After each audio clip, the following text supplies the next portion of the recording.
ആകാശദീപമേ അഴകാർന്ന താരമേ. അയ്യോ എന്നെ അയ്യോ അടിക്കരുത്. നീ മടി താഴെയിട്. നീ മടി താഴെയിടാൻ പറഞ്ഞാലൊക്കെ കേക്കും. എടാ നീ രാവിലെ തൊട്ട് എന്നെ ഇവിടെ ഇട്ട് നിനക്കറിയത്തില്ല എന്റെ സ്വഭാവം. അയ്യോ അയ്യോ സമൂഹത്തിൽ സ്ത്രീകൾക്ക് സ്വാതന്ത്ര്യം വേണം. അറിയില്ല. സമൂഹത്തിൽ സ്ത്രീകൾക്ക് ഒത്തൊരുമ വേണം കേട്ടോ. അയ്യോ എന്നെ തല്ലിയാ നിങ്ങൾക്ക് ഇതൊക്കെ കിട്ടുവോ? നീ മിണ്ടരുത്, ഒരക്ഷരം മിണ്ടിയാക്കരുത്. നീ ഒരു കാര്യം മനസ്സിലാക്കണം. എന്ത്? നീ ഇവിടുത്തെ ഭാര്യ, ഞാൻ ഭർത്താവല്ല. അല്ല ഞാനാ ഭർത്താവ്, നീ ഭാര്യ, അത് മനസ്സിലാക്കണം. നീ ഒരു അക്ഷരം മിണ്ടിയാക്കരുത്. എന്താ ഈ വീട്ടിൽ മേടിച്ചു വെച്ചേക്കുന്ന സാധനം ഉണ്ടല്ലോ, അത് അന്നേരം തന്നെ തീർക്കുവാണ്. അതുകൊണ്ട് ഞാൻ പറയാം, ഇന്നലെ മേടിച്ചു വെച്ച സാധനത്തിനെ തീർത്തത്. എന്തോ എടുത്ത് തീർത്തെന്നാ ഈ പറയുന്നത്? ഞാൻ വലിക്കാൻ വെച്ചിരുന്ന ബീഡി. ഓ ബീഡി. ഞാനൊരു പൈന്റ് മേടിച്ച അതിന്റെ പകുതി മുക്ക് കൊടുക്കും. ഞാനൊരു ബീഡി മേടിച്ച പകുതി മുക്കാൽ ബീഡി വലിച്ചു തീർക്കും. കൊടുക്കും. ഇന്നലെ ഞാൻ നോക്കിയപ്പോ രാത്രിയിൽ ഇങ്ങാരി എലിക്ക് ചോക്ലേറ്റ് കൊടുക്കുന്നു. ഞാൻ അവിടെ വായി നോക്കി എന്നിട്ട് ഇങ്ങാരി ശകലം പോലും തന്നില്ല. എലിവിഷം കൊടുക്കാത്തനാണ്. എലിവിഷമോ? അല്ലടി പാരാത്രി ഞാൻ എലിക്ക് കിച്ചർ ജോയ് മേടിച്ചു കൊടുക്കരുത്. കിച്ചർ ജോയ്. നിങ്ങൾക്കറിയാവോ ഈ കുടുംബത്തെ ഒരു ഒത്തൊരുമ വേണം. ഒത്തൊരുമ. തൊട്ടിരിക്കണ നടന്നു സുകുമാരനടക്കം 8 മക്കളായി. എന്നിട്ട് ഒത്തൊരുമ വേണോ? ഒത്തൊരുമ. ഞാനങ്ങനെ വലിഞ്ഞേറി വന്നോളൊന്നും അല്ലല്ലോ. കയ്യും വീശി വന്നല്ലേ നിങ്ങൾ വിളിച്ചിട്ടല്ലേ ഇങ്ങോട്ട് വന്നേ? ആര് വിളിച്ച്? ഞാനൊരു ദിവസം സിനിമയും കണ്ടു വരുന്ന മണിക്ക് ഇടവഴി വെച്ചൊന്ന് അറിയാതെ തുമ്മിപ്പോയി. അയ്യോ ഞാൻ വന്നെന്നും പറഞ്ഞ് എടി ജലദോഷം പോലെ എന്റെ കൂടെ കൂടിയല്ലേ നീ. ഇപ്പോഴും എനിക്ക് ആ തുമ്മൽ മാറിയിട്ടില്ല. ആ തുമ്മൽ വരാനേ ഞാൻ നിങ്ങളുടെ ജലദോഷം. എന്റെ പേര് ജലജ എന്നാ. അത് ആദ്യം മനസ്സിലാക്കണം. ജലജ നീ എന്തോ കൊണ്ടുവന്നില്ല ഇവിടെ. എന്തോ കൊണ്ടുവന്നു നീ? ഞാൻ അങ്ങനെ കയ്യും കൈ വീശിയൊന്നുമല്ലല്ലോ ഇങ്ങോട്ട് വന്നത്. വന്ന് 2 ചാക്ക് നിറച്ച് ബീറും കുപ്പി. ഞാൻ വിചാരിച്ചപ്പോൾ എവിടെയെങ്കിലും പോയി പെറുക്കിയതാന്ന്. നീ ഒറ്റക്കടിച്ച് തീർത്ത ബീറാത്. ശരിയാ. ആ ബീർ കുപ്പി വിറ്റിട്ടാണ് നിങ്ങൾ അന്ന് പൊറോട്ട മേടിച്ച് കഴിച്ചത്. എന്ത് കഴിച്ചിട്ട് കിടന്നിട്ട് ഇങ്ങാര് പറയാ ഇന്ന് രാത്രി ഫസ്റ്റ് നൈറ്റ് ആണെന്ന്. അതെങ്ങനെ നേരം വെളുക്കുന്ന ഒരു മോളെ കണ്ണുറക്കിയിട്ടില്ല. ആര്? കൊതുക്. അങ്ങനെ പറ. ഞാൻ ഒറ്റൊരുത്തം കാരണം എന്റെ അച്ഛൻ ഇപ്പൊ പെരക്കകത്തുനിന്ന് വെളിയിലിറങ്ങാത്തത്. നിന്റെ അച്ഛനിട്ട് ഞാൻ എന്ത് ചെയ്തടി? അയ്യോ മുടി കളിക്കാൻ വേണ്ടി കരടി നെയ് വേണോന്ന് പറഞ്ഞു. ഞാൻ എന്തോന്നാ കൊണ്ടു കൊടുത്തെന്ന് അറിയത്തില്ല. നിന്റെ അച്ഛൻ ചോദിക്കുമ്പോ കരടി നെയ്ക്കച്ചവടം നടത്തുകയല്ലേ, തേടി മേടിച്ചോണ്ട് കൊടുക്കാൻ. പിന്നെ ഏറ്റുപോയതല്ലേ എന്ന് കരുതി ഞാൻ കുറച്ച് മയിലെണ്ണ കൊണ്ട് കൊടുത്തു. അതാ ഇപ്പൊ കുഴപ്പമായതല്ലേ? അയ്യോ മയിലെണ്ണ കൊടുത്ത കുഴപ്പമാണോന്നോ? കുഴപ്പം തന്നെ. ആ മയിലെണ്ണ എടുത്ത് തലേ തേച്ച് ഇപ്പൊ മയിൽപ്പീലി ഇളിച്ച് നിൽക്കുക. അത് പോട്ടെന്ന് വെക്കാം. കാർമേഘം വരുമ്പോ അച്ഛൻ മുറ്റത്തിറങ്ങി നിൽക്കുക. എന്തിന്? പീലി നിവർത്തി ആടാന്. ചുമ്മാ ഇരുന്ന് നിന്റെ അച്ഛൻ ഇപ്പൊ ഒരു ബിസിനസ് ആയല്ലോ. എന്ത് ബിസിനസ്? മയിലാട്ടം. എന്റെ അച്ഛനെ കളി നോക്കുന്നു. അയ്യോ അയ്യോ ജലജേ എന്തുവാ? നിന്റെ തെറി കേട്ട എന്റെ വയറ് വിശക്കുന്നടി. അതങ്ങനല്ലല്ലോ. എന്റെ തെറി കേട്ട നിങ്ങളുടെ വയറ് നിറയല്ലേ ചെയ്യുന്നേ? ഓ എന്തെങ്കിലും തിന്നാനുണ്ടെങ്കിൽ എടുക്ക്. കപ്പയുണ്ട്. വേണ്ട, കപ്പ കേസാകും. കേസല്ലല്ലോ, അത് കഴിച്ചു കഴിഞ്ഞാൽ ഗ്യാസ് എന്നല്ലേ പറയുന്നത്? എടി വല്ലവന്റെ പറമ്പിൽ നിന്ന് കട്ടോണ്ട് വന്ന കപ്പ, അത് കഴിച്ചാൽ കേസാകുമെന്നാ പറഞ്ഞത്. ഓ നിങ്ങൾ ഈ കേസും ഇതൊക്കെ നടത്തിയിട്ട് മോഷണമൊക്കെ നടത്തിയിട്ടേ വല്ല ജോലിക്ക് എങ്ങാനും പോയ 10-25 രൂപ കിട്ടത്തില്ലേ?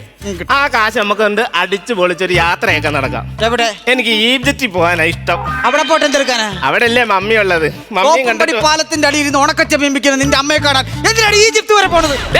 ഒരു കാര്യം ഞാൻ പറയാം. എന്റെ അമ്മയെ പറയാം, എന്റെ ബിസിനസ് പറയല്ലോ, പറഞ്ഞിട്ടല്ലോ അമ്മയുടെ. ഓ ഇവള് പറയുന്നത് കേട്ടാ തോന്നുന്നു ഇവിടെ നമുക്ക് ചെമ്മീൻ കെട്ടിട്ടുണ്ട്. കെട്ട ചെമ്മീൻ എടുത്ത് നാട്ടുകാരെ പറ്റിക്കുന്ന സ്വഭാവം നമുക്ക്. എടാ ഇവനെ ഞാൻ ഇന്ന് തല്ലരുത്. തല്ലും ഞാൻ. തല്ലരുത്. മേടിക്കും എന്തെന്ന്? തല്ലരുത്. മേടിക്കും. അയ്യോ പരിചയപ്പെടാൻ സമയമില്ല, ഞാൻ വന്നിട്ട് പരിചയപ്പെടാം. അയ്യോ കാലിലങ്ങ് പോയി. എന്ത് ചെയ്യും അണ്ണാ? അയ്യോ തീർന്നോ? അയ്യോ അനക്കും ഇല്ലല്ലോ. കൃത്രിമ ശ്വാസം കൊടുക്കാം.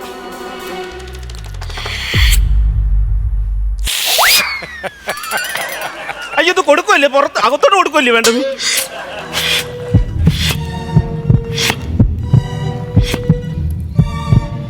അണ്ണാ അയ്യോ ഇനിയിപ്പോ എന്ത് ചെയ്യും? എന്തുവാ? നീ ആരടാ? ജലജേ. അയ്യോ എന്റെ പേരെങ്ങനെ മനസ്സിലായി? നിനക്കെന്നെ മനസ്സിലായില്ലേ? ഇല്ല. 4ാം ക്ലാസ്സിൽ പഠിക്കുന്ന സമയത്ത് കണ്ണിമാങ്ങ വേണമെന്ന് പറഞ്ഞ് കരഞ്ഞ് നിനക്ക് വേണ്ടി മാവിന്റെ തുഞ്ചത്ത് കയറി ഞാൻ ഒരു കണ്ണിമാങ്ങ പറിച്ചു തന്നത് നീ ഓർക്കുന്നില്ലേ? മനസ്സിലായില്ല. ജലജേ സൂക്ഷിച്ചു നോക്ക്, ഞാൻ നിന്റെ മുറച്ചെറുക്കനാണ്, പശുപാലൻ. പശുവേട്ടൻ.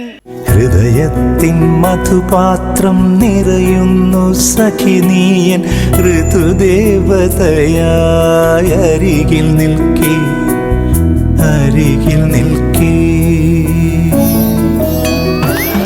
എങ്ങനെയുണ്ട് ഡാൻസ്? ഇത് ഡാൻസ് ആണ്. ഞാൻ വിചാരിച്ച എന്നെ തൊഴിക്കാൻ വരുവാന്ന്.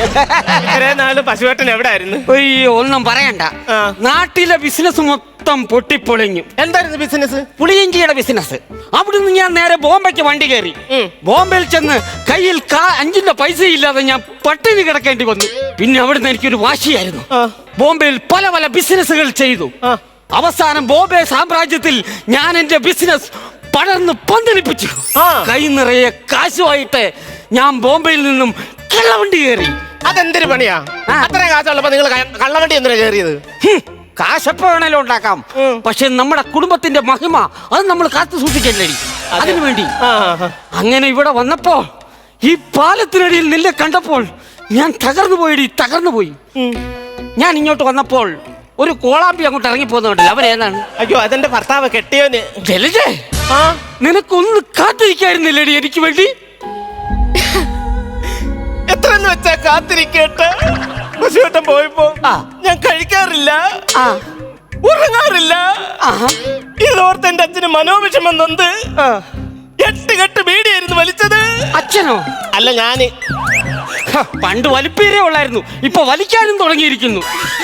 പശുവേട്ടൻ എപ്പോ വിളിച്ചാലും ഞാൻ ഇറങ്ങി വരും. നീ വരുവോ? അങ്ങനെ ഉണ്ടെങ്കിൽ ഇന്ന് രാത്രി ഞാൻ നിന്നെ വിളിക്കും, നീ എന്റെ കൂടെ ഇറങ്ങി വരണം. ഓക്കെ, വരാം. വരുമല്ലോ? വരും. ഇവിടെ ഇരിക്കും, ഞാൻ ചായ എടുത്തോണ്ട് വരാം. ശരി ശരി. എടാ, ഇവ ചത്തില്ലായിരുന്ന ഞാൻ വരുതി ഒറ്റടിക്ക് തീർന്നെന്ന്. ഹലോ, എന്തോ നിന്റെ പേര്? എന്റെ പേര് പശുപാലൻ. എന്റെ ഭാര്യ വീട്ട് എങ്ങനെയാണ്? പറഞ്ഞു വരുമ്പോ മുറച്ചെറുക്കനായിട്ട് വരും, പറയാതെ വന്നാലോ ഗസ്റ്റ് ആയിട്ട് വരും. അവളെ വിളിക്കേ. ചായയോ കാപ്പിയോ വല്ല കൊണ്ടുവരാൻ പറ. എടി, വീട്ടിലൊരു ക്ലാപ്പം വന്നിരുന്നു കഴിഞ്ഞാൽ നിനക്കൊരു ചായ വെച്ച് കൊടുക്കണമെന്ന് അറിയത്തില്ലടി. എന്നെ ഭയങ്കര പേടിയാ, ഇപ്പൊ കണ്ടോണം പെട്ടെന്ന് കൊണ്ടുവരും. എന്തോ മനുഷ്യ കിടന്ന് ബഹളം വെക്കുന്നേ? ഒന്നുമില്ല. നിങ്ങളോട് ഞാൻ പറഞ്ഞിട്ടുണ്ട് ഈ വീട്ടിൽ ഒച്ച വെച്ചേക്കരുത്, പറഞ്ഞാട്ടല്ലോ. പൊന്നോ, ചായ കുടിയണ്ണ. നിന്നോട് ഞാൻ പല പ്രാവശ്യം പറഞ്ഞിട്ടുണ്ട് ചിരട്ട ഇങ്ങനെ തുറന്നു വെക്കരുതെന്ന്. എന്ത്? എടി, ചിരട്ടക്കകത്ത് കൊതുക് വന്ന് മുട്ടയിടും. ഒരു കൊതുക് ശരാശരി 250 മുട്ട വരെ ഇടും. ഈ പറച്ചിലേട്ട ഈ മുട്ട മൊത്തം ഇങ്ങനെ എണ്ണീട്ട് വന്നാണ്. ആണോ? അങ്ങനൊക്കെ ഉണ്ടോ? പിന്നെ അങ്ങനൊക്കെ ഉണ്ട്. അല്ല, ഞാൻ ചോദിക്കട്ടെ, നിങ്ങൾ ബോംബെ പോയിട്ട് കല്യാണം എന്താ കഴിക്കാൻ? ഞാൻ അയ്യോ, ഒരുപാട് പെണ്ണുങ്ങൾ എന്റെ പുറകെ നടന്നാണ്. അവിടെ വിലങ്ങ് തടിയായിട്ട് ഒരാളുണ്ടായിരുന്നു. ആര്? ഭാഷ രജനീകാന്തിന്റെ ഭാഷയോ? അല്ലല്ല, ഹിന്ദിക്കാരുടെ ഭാഷ, ഹിന്ദി ഭാഷ. അതെനിക്ക് അറിയാമല്ലായിരുന്നു. ഓ, ഹിന്ദി അറിയത്തില്ലായിരുന്നോ? ഞാൻ പിന്നെ ടിവിയിലൊക്കെ നോക്കി സിനിമയൊക്കെ കണ്ട് കുറച്ച് ഹിന്ദി പഠിച്ചു. കണ്ടോ?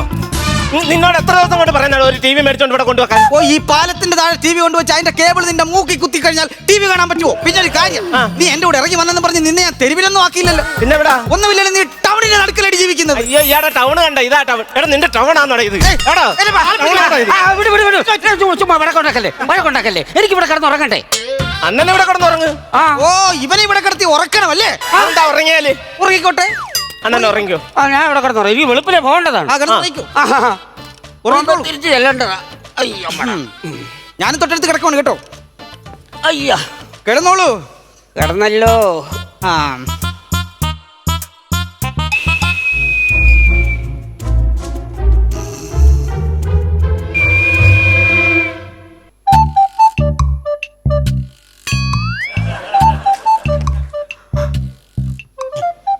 എവിടെ പോവാടാ?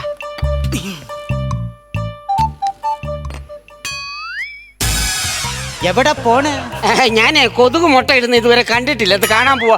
അയ്യോ, അയ്യോ, മുട്ട എഴുതാൻ കണ്ടിട്ടില്ല അവൻ. അരിയാക്കിടന്ന് ഉറങ്ങിക്കോണം കേട്ടോ. ഉറങ്ങാം. ഉറങ്ങാൻ പോവാണേ. അയ്യോ, അയ്യ,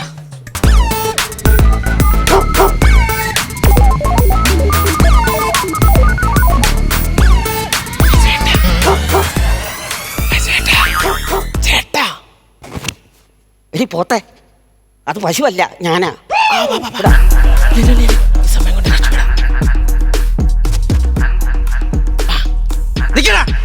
പിടിച്ച് നോക്കടാ നമ്മുടെ മാർഗെ കിടക്കുന്ന മാറിക്കടക്കടാ മർക്കടാ.